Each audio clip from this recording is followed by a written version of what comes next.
कहते हैं जल है तो कल है, जल ही जीवन है और जल के बिना सृष्टि की कल्पना ही नहीं है। बचपन से हमने इसके बारे में किताबों में पढ़ा, लेकिन वास्तविक जीवन में हम में से कितने लोग जल संरक्षण के लिए प्रयासरत हैं? शायद बहुत कम।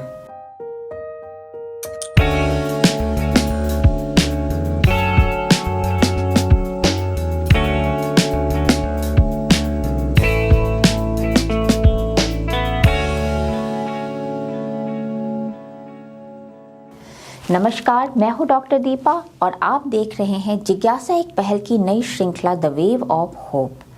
हमारे आज के इस एपिसोड में हम बात करेंगे धरती के ऐसे तत्व की जिसके बिना जीवन संभव ही नहीं है। हमारी धरती का पूर्ण अस्तित्व इससे निर्मित है। यह जितना शुद्ध और संतुलित होगा, पृथ्वी की आयु उतनी ही अधिक होगी। परंतु पिछले कुछ दशकों में शुद्ध जल के प्राकृतिक स्रोत लगातार नष्ट होते जा रहे हैं, जो कि धरती के संपूर्ण जीवों के लिए संकट में स्थिति है। दुनिया भर में इस संकट से निपटने के लिए अनेकों मुहिम चलाई जा रही हैं। भारत में आयोजित G20 सम्मेलन में भी इस मुद्दे पर गहन चर्चा की गई। हमारे देश में 1949 में पहली बार भूजल की खोज शुरू की गई थी। भारत सरकार ने कई राष्ट्रीय नीतियां बनाई ताकि जल की शुद्धता को सुरक्षित रखा जा सके। कई सोशल सिनेमा और फिल्मों के जरिए इसकी महत्ता को लोगों तक पहुंचाया और समझाया भी गया। लेकिन पहली बार किसी एक व्यक्ति विशेष के प्रयास से जल संरक्षण के लिए किसी क्षेत्र के लोगों का निजी पहल देखने को मिला। आज यह शख्सियत, जिन्हें जल योद्धा के नाम से जाना जाता है, जिनको भारत सरकार ने इस कार्य के लिए पद्मश्री से सम्मानित भी किया है, इस चर्चा में मौजूद हैं। उनका नाम है पद्मश्री उमा शंकर पांडे जी, जिनका जन्म यूपी के बांदा जिले के जखनी गांव में हुआ। यह गांव एक समय बहुत ही पिछड़ा और सूखाग्रस्त हुआ करता था, लेकिन पद्मश्री उमा शंकर पांडे जी के अद्भुत प्रयास ने इस गांव को विश्व पटल पर एक मॉडल की तरह प्रस्तुत किया। उनका एक प्रसिद्ध मंत्र खेत पर मेड़ और मेड़ पर पेड़ ने बांदा जिले के पूरे स्वरूप को ही बदल दिया और उनके इस मॉडल को विश्व प्रसिद्धि भी मिली। आइए जानते हैं क्या है यह मुहिम और कैसे इसकी शुरुआत हुई। साथ ही समझते हैं कि जल हमारे जीवन में इतना महत्वपूर्ण क्यों है और अपने रोज की दिनचर्या में हम कैसे इसकी अनदेखी कर देते हैं।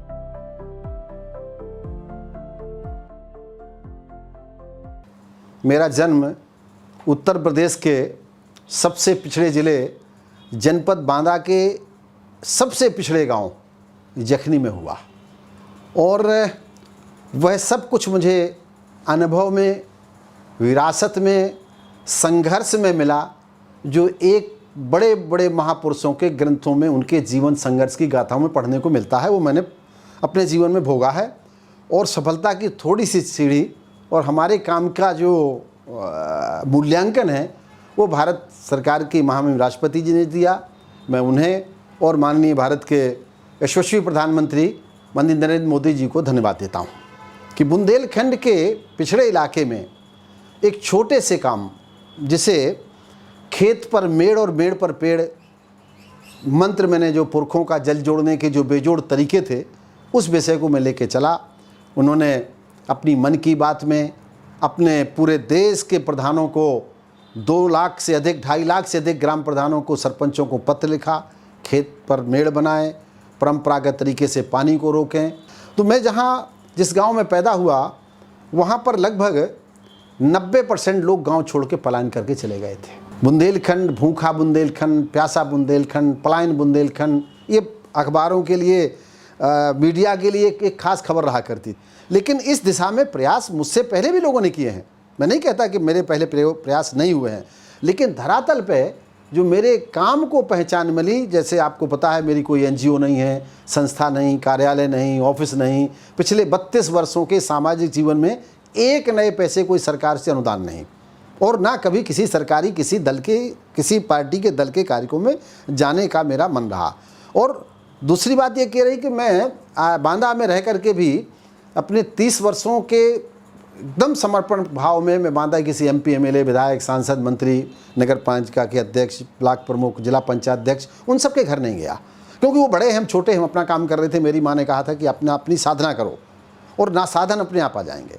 तो मेरे साथ किसानों ने जो ये जल का जो मंत्र है, जल जोड़ने के जो तरीके हैं, जो हमारे पुरखों के पास जल का ज्ञान था। जैसे कि आप जानते हैं कि एक पुरानी कहावत है, खेत का पानी खेत में और खेत की मिट्टी खेत में। पानी से ज़्यादा मूल्यवान मिट्टी है।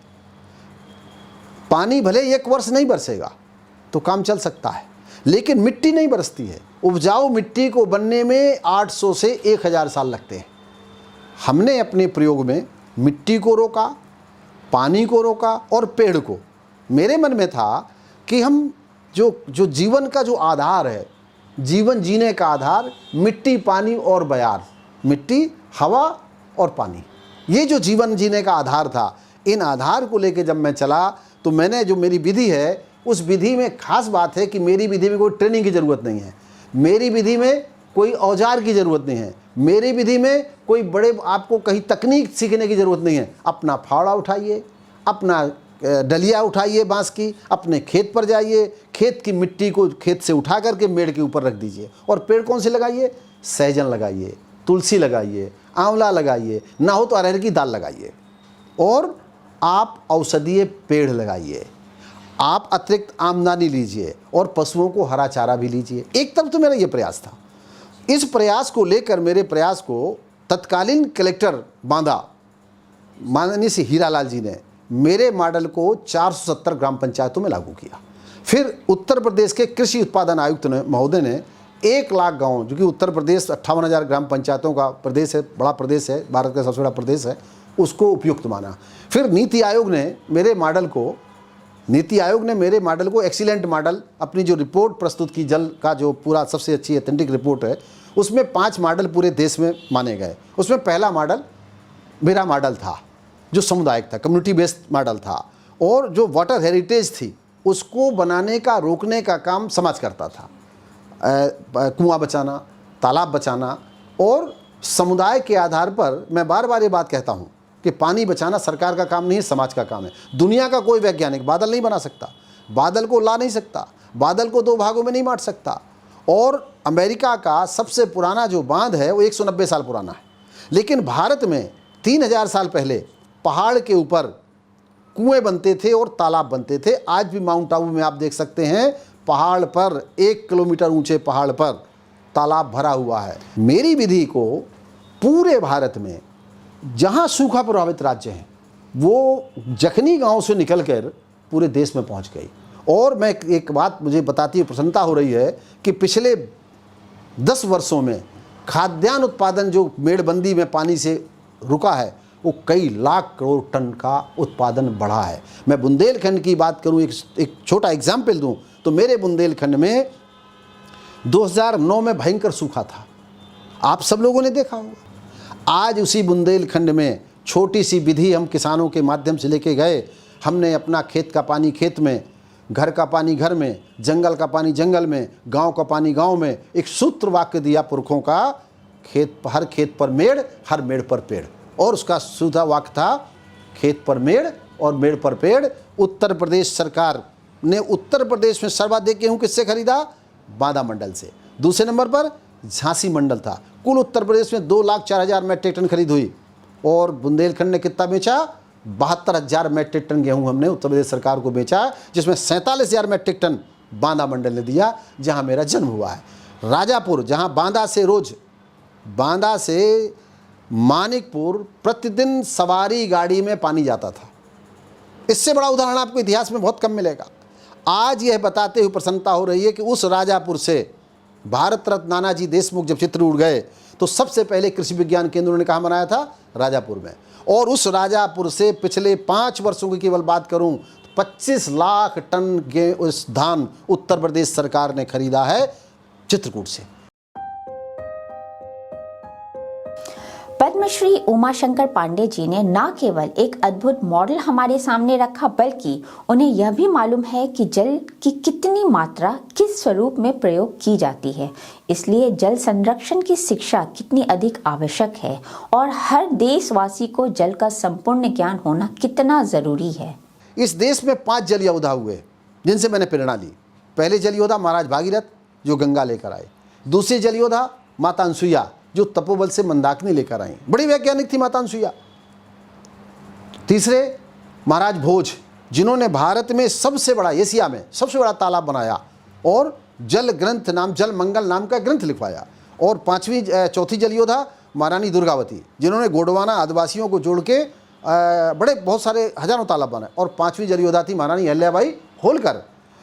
इनसे मैंने प्रेरणा ली और इनके साहित्य को मैंने पढ़ा कि हमारे जो भारत के जल जोड़ने के 25 लाख तालाब समाज ने बनाए, दुख में तालाब बनाए, सुख में तालाब बनाए, उत्सव में तालाब बनाए। अब इस ओर हम आपसे बात करते हैं। मेरा जागरण का जो विषय है, मेरे जगाने का विषय है उन बच्चों को जो दिल्ली जैसी जगह में उदाहरण दिया जाए कि लगभग 15 लाख बच्चे केजी से पीजी तक में पढ़ते हैं। ठंड का समय है, 1 बोतल पानी, 1 लीटर पानी वो लेकर के जाते हैं। वापस जब अपने घर आते हैं तो उसको पानी को फेंक देते हैं। एक आदमी को पीने के लिए जीवन भर में 90,000 लीटर पानी चाहिए, 2 लीटर रोज़ पानी पीता है। लेकिन वो अगर वह पानी को 7 लाख लीटर पानी को बचाया जाए, जो 15 लाख लीटर पानी रोज़ फेंकते हैं, 7 लाख आदमी को पानी, फ्रेश पानी मिल जाएगा, ताज़ा पानी मिल जाएगा। एक बात। दूसरी बात, बच्चों को हमको जल ज्ञान कराना है, पेड़ का ज्ञान कराना है, पेड़ से दोस्ती करनी है। शहर में, गांव में तो चलो हम पानी बचा ले रहे हैं, शहर में छोटे छोटे मकान हैं, उनको भी अपने पानी को बचाने के लिए पानी को ऐसे गाड़ना पड़ेगा जैसे धन गाड़ते थे। एक खेत में, 5 एकड़ के खेत में कितना पानी बरसता है, अगर 100 मिलीमीटर पानी बरसा, मुझे उसका ज्ञान है। कितनी बार फसल को पानी देना है मुझे पता है। एक चना को कितना पानी चाहिए मुझे पता है।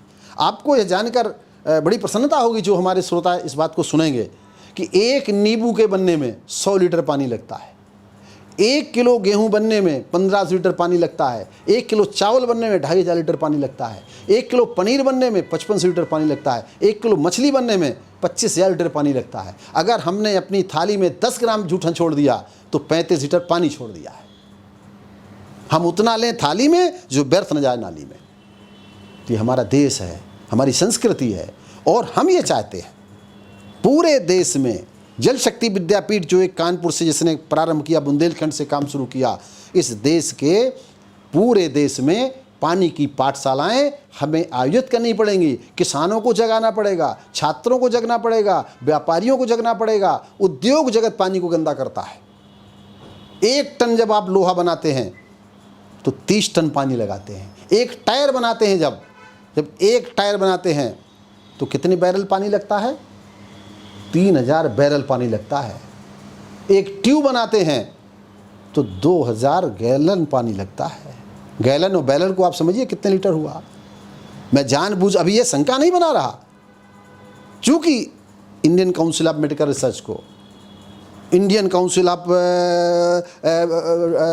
हेल्थ रिसर्च को, हमको सबको बैठना पड़ेगा। मीडिया को, समाज को, जननेताओं को। राजनीति अपनी जगह पर होती रहेगी, जिसको जो करना है वो करे, लेकिन पानी न्यायाधीश है। पानी असली वित्त मंत्री, दुनिया का वित्त मंत्री भारत का ही नहीं, वो जल है। जिस समय जल मंत्री गड़बड़ और नाराज हो जाते हैं, सबके अपनी अपनी व्यवस्थाएं बदल जाती हैं। तो मेरा अपना मानना है और मेरी अपनी समझ है, और मुझे लगता है कि एक जखनी जो मॉडल के नाम पर 1050 जलग्राम बनाए गए, अटल भूजल योजना 6000 करोड़ की मेरे मॉडल पर बनी। मैं भी उस दिन आया, माननीय प्रधानमंत्री जी ने अटल जी के जन्मदिवस पर लोकार्पण, उसका उद्घाटन किया था। फिर ये मॉडल पूरे देश में लगा, और मुझे खुशी और प्रसन्नता है कि आज हमारा जो अभियान है, ये पूरे देश में लिखने वाले, पढ़ने वाले, पानी से प्रेम करने वाले, ये इस विषय को आगे लेके जा रहे हैं। हम सबको मिल करके इस दिशा में एक प्रयास करना होगा, और ये परिणाम अच्छे आएंगे, मैं आशावादी हूँ। बच्चों को अगर आपको देश का सशक्त नागरिक बनाना, तो गांव ले जाइए, तीर्थ स्थल ले जाइए, बाग में ले जाइए, बगीचे में ले जाइए, माली से मिलाइए, उनसे मिलाइए जो ज़मीन पर लोग काम कर रहे हैं। खेत पर ले जाइए, खेती कैसे होती है। अगर वो उन्होंने ये देखा होता कि पेड़ हरा होता है, तो फिर हो सकता है की बात करते। हमको बच्चों को, अपनी पीढ़ी को, जितना हम स्कूलिंग कराते हैं, दूसरे देशों में आपने देखा होगा बच्चे का प्रैक्टिकल होता है। हम अपने बच्चे को गांव ले जाएं, ननिहाल ले जाएं, बुआ के यहाँ ले जाएं, बहन के यहाँ ले जाएं, जीजा के यहाँ ले जाएं, साले के यहाँ ले जाएं, 10 दिन 15 दिन गर्मियों में, 5 दिन बरसात में और 5 दिन ठंडियों में उसे आभाव, स्वभाव और प्रभाव सिखाएं। अगर वह नीम के पेड़ के झूले में झूले होते, जामुन उन्होंने खाई होती, नानी के पैर चाँपे होते, कुएं से पानी भरने गए होते, उनमें कॉन्फिडेंस होता। परिस्थिति क्या बदल गई है, हमारी पीढ़ी शहर आई थी और शहर खूबसूरत शहर हमारे आसपास का ज़िला था। हमने अपने बच्चे को दिल्ली भेजा, मेरा बच्चा अपने बेटे को अमेरिका भेज रहा है और अमेरिका वाले गांव जा रहे हैं। हमारे चिंतक लोगों को इस बात का ध्यान देना चाहिए था। मैं मानता हूँ इस देश में जो छठा जल योद्धा पैदा हुआ उनका नाम है भारत के यशस्वी प्रधानमंत्री नरेंद्र मोदी, जिन्होंने प्रत्येक जिले के प्रत्येक गांव प्रत्येक जिले में अमृत सरोवर योजना के अंतर्गत भारत के मंत्र महोत्सव में 75 तालाब बनवाए। और पानी भरना तो समाज का काम है, उन्होंने कम से कम एक बड़ा काम किया। तो देश में अपनी मन की बात हो, सामाजिक सरोकारों की बात हो, सब जगह देश के माननीय प्रधानमंत्री जी जल विषय को आगे रखते हैं और हम जैसे लाखों कार्यकर्ता उनके इस जो विचार है उसका पालन करते हैं और सीखते हैं। हम जो विषय आपसे बात कर रहा था मैं कि 28 करोड़ बच्चे, उनको हमें पानी पढ़ाना है, क्योंकि वाटर लिटरेसी हम सब कुछ तो पढ़ाते हैं, लेकिन जो पहले पुरातन जल ज्ञान था हमारे पास कुएं का, हमारे पास जो पानी के का कोई अभी 4 ग्रंथों को छोड़ दें तो पानी बनाने की कोई किताब नहीं है, मुझे नहीं मिली, हो सकता हो वो मेघदूतम महाराज कालिदास का, आपको जलमंगल नाम महाराज भोज का, 12 मिहिर के 151 पानी के सूत्र हैं, नर्मदा अष्टक है और पद्माकर का गंगा शतक है। इसके बाद आप समझिए 500 साल पहले कबीर क्या कहता है, पानी केरा बुध बुध आसमान उसकी जान। पानी है क्या, कबीर कह रहा है। तुलसी बाबा क्या कह रहे हैं, छित जल पावक गगन से मीरा, 5 तत्व से बना शरीरा। रहीम, उस समय पानी का संकट नहीं था, ये रहीम ने कहा या कैसे मैंने जो पढ़ा है, रहीमन पानी राखिए बिन पानी सब सून, पानी गए नो बुरे मोती मानुष चून। आप पानी के बारे में आप समझिए सभी कुरान हो, पुराण हो, बाइबल हो, गीता हो, सब में पानी का महत्व बताया गया। अपने निजी विकास के लिए गांव से शहरों की ओर अग्रसर होना स्वाभाविक है, लेकिन क्या आप विश्वास करेंगे कि किसी प्रदेश में युवाओं का रुझान शहरों से गांव की ओर क्यों हो रहा है? जी हाँ, इस जखनी गांव की प्रसिद्धि ने यहाँ के पढ़े लिखे युवा किसानों को भी आकर्षित किया है और यहाँ के अधिकतर युवा अब अपने गांव की उन्नति में अपने विशिष्ट योगदान दे रहे हैं। मेरे यहाँ 1 किलो बासमती धान नहीं पैदा होता था, मैं 25 साल पहले 50 किलो बीज लेके गया था। आज मुझे बताते हुए खुशी हो रही है कि 50 लाख कुंटल धान बुंदेलखंड से दिल्ली, नरेला और मेरठ की मंडियों में बासमती का धान आता है। 11, 21 और 17, 18 दिल्ली आ रहा है। ये कोई मानेगा नहीं, लेकिन रिकॉर्ड पे देखेंगे जब आप, तब आपको पता चलेगा कि इतनी बड़ी सक्सेस स्टोरी कहीं नहीं हुई है। 1 मीटर 2 मीटर वाटर लेवल बढ़ा। एक भी आत्महत्या केस आपको बुंदेलखंड में किसानों का नहीं, आपको समझ में आ रहा होगा। पढ़े लिखे BCom, MCom, LLB, LLM लड़के क्या कर रहे हैं, खेती करने चले गए। ये जो परिवर्तन हुआ, दूध उत्पादन हो रहा है, सब्जी उत्पादन हो रहा है, पलायन खत्म हुआ है, बेरोजगारी दूर हुई है और हमारे देश में एक और किसान कम हो रहा है, लेकिन दूसरे बुंदेलखंड में नौजवान किसान बढ़ रहा है। मेरा श्रेय नहीं है ये, मैं बार बार ये बात कहता हूँ कि इसका श्रेय मुझे नहीं है, ये उन लोग किसानों का है जो मेरे साथ लाखों किसान चल के मेड़बंदी यज्ञ अभियान चला रहे हैं। जो विनोबा जी ने भूदान आंदोलन चलाया था, जो सफल हुआ था, उस आधार पर हमने भी मेड़बंदी यज्ञ अभियान चलाया। स्वामी चिदानंद सरस्वती जी का मानना है कि जीवन की यात्रा अहम से वयम की ओर होना चाहिए और जीवन के इस मंत्र पर पद्मश्री उमा शंकर जी का यह यात्रा बिल्कुल सटीक बैठता है। उन्होंने बताया कि आज के युवाओं में जल का ज्ञान कैसे बढ़ाएं। जल देव है, जीवन जीने का मूल मंत्र है। समझते हैं जल संरक्षण करना कैसे संभव है और हम अपनी नदियों को सुरक्षित कैसे करें। मेरा अपना मानना है कि जमुना को या किसी को नदी को साफ करना है तो नदी को का आधार खूबसूरती नहीं, पानी है। शायबी नदी खत्म है, हम डैम में बैराज में पानी रोक लिए हैं। जब तक पीछे से साफ पानी नहीं आएगा तो गंदा पानी जाएगा कहाँ, एक बात। दूसरी बात, हम गंगा मैया को आस्था तो बहुत जमुना मैया में, पर क्या दिल्ली के 50,000 आदमी 50,000 फावड़ा लेकर कभी ऐसा कोशिश किए कि गंगा जमुना मैया साफ हो? भागीरथ महाराज के साथ 60,000 व्यक्ति, भागीरथ महाराज के साथ 60,000 व्यक्ति, जहाँ से गंगा मैया शुरू हुई वहाँ तक जहाँ समाप्त हुई हैं, विराम लिया है, वहाँ तक 60,000 आदमी गया था। वो 60,000 सगर पुत्र हैं। हम केवल अपने कमरे में बैठकर गंगा मैया यमुना मैया को साफ करना चाहते हैं। गंगा और यमुना राजनीति का विषय नहीं है, अगर यहाँ के एनएसएस के, एनसीसी के 10,000 छात्र मेरे साथ केवल 2 महीने चलें, मैं 2 महीने यहाँ कैंप करके दिल्ली में रहना चाहता हूँ, और मेरे साथ चले केवल कचरा उठाने के लिए, हम 2 महीने में संतों से आह्वान करेंगे, पीठों से आह्वान करेंगे, सामाजिक कार्यकर्ताओं से आह्वान करेंगे, मीडिया से आह्वान करेंगे। हम 25 किलो केवल गंगा मैया, यमुना मैया गंदी है, केवल 25 किलोमीटर गंदी। पुरखों के मॉडल को साथ में लेकर चलने वाले श्री उमाशंकर पांडे जी ने न केवल जल के महत्व को बताया, बल्कि भविष्य को सुरक्षित रखने का एक मूल मंत्र भी दिया है। नेशन ऑफ द फ्यूचर बच्चे हैं इस देश में। एक अभी हम लोगों ने प्रयोग किया, लगभग 2,500 से 3,000 पानी की पाठशालाएं शुरू करी। एक जिला जालौन जिले में जल शक्ति विद्यापीठ के माध्यम से हम लोगों ने 1700 पानी की पाठशालाएं एक साथ लगाईं। बांदा में, झांसी में, हमीरपुर में, महोबा में मंत्री भी थे, राज्य मंत्री थे, कलेक्टर थे, कमिश्नर थे, हजारों बच्चे थे।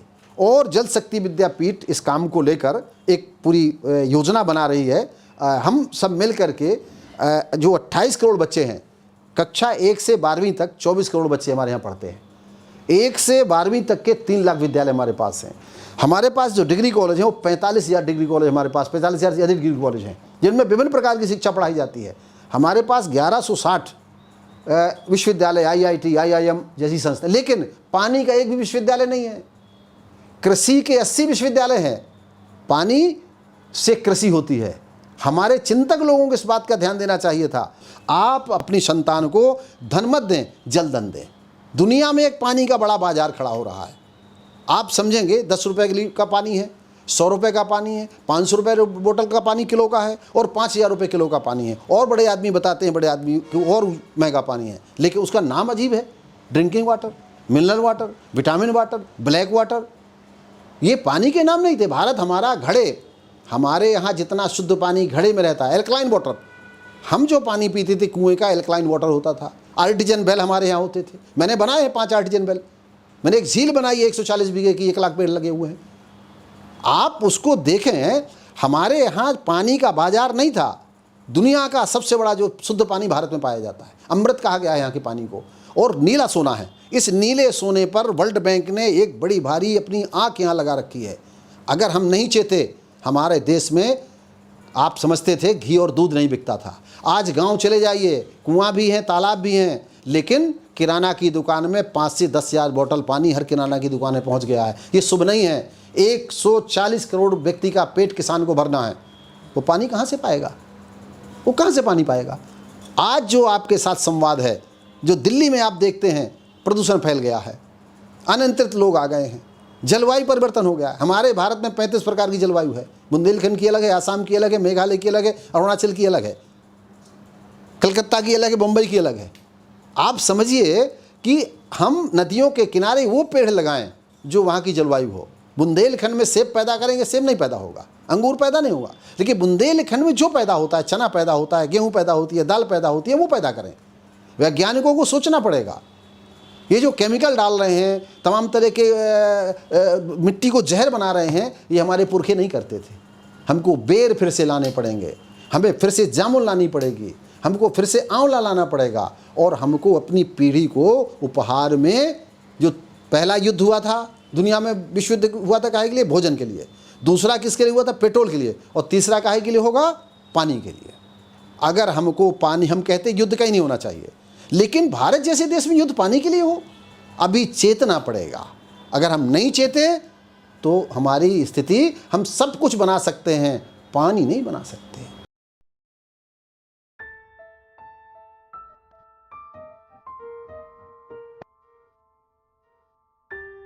आज के एपिसोड में बस इतना ही। अगले एपिसोड में फिर प्रस्तुत होंगे एक महत्वपूर्ण विषय के साथ। तब तक के लिए हमें दीजिए इजाजत। जय हिंद, जय भारत।